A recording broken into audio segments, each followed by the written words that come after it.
uphile uphushe uphumelele kama kupastor challenge your fleet.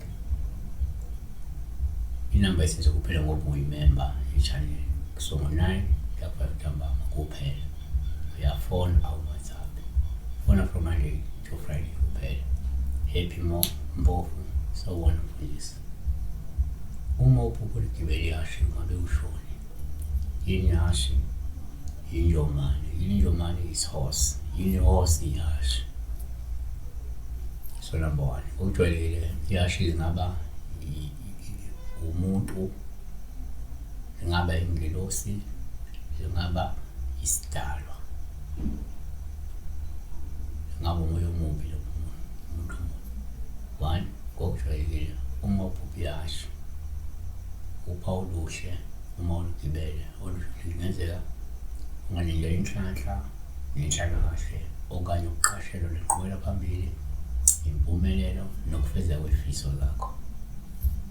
2 kwesinye isikhathi uma uphupha ihashe uphawu oluhle uma ulugibele uma ubekele khona ukuthi umuntu obeke ithemba kubantu noma kumuntu othile noma entweni ethile yalelizwe.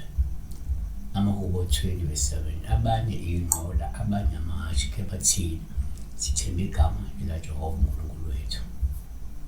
Isaiah 31:1 kubona behleli eGibhithe ukuba basizwe khona bencike emahashini bethemba inqola bethemba inqoleni ngoba ziningi.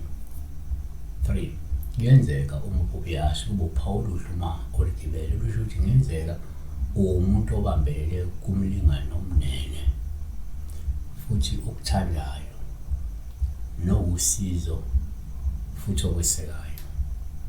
Isihlabelelo seyihlabelelo 1:9 ngikufanisa nehashi lensikazi ezinqola zikaFaro sithando sami.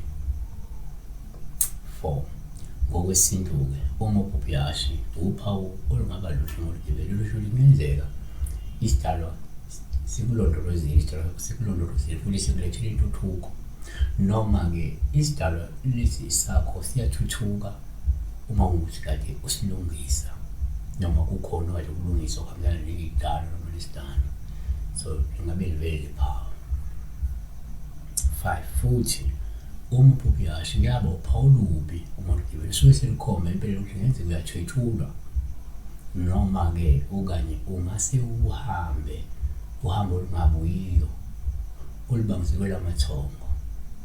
Amakhosi esibili chapter 2:11 kwathi bese lokubehamba bekhuluma bheka nathi inqola yomlilo namahashi omlilo kwabahlukanisa kwababili u-Eliya khuphukela ezulwini ngesivunuvuno.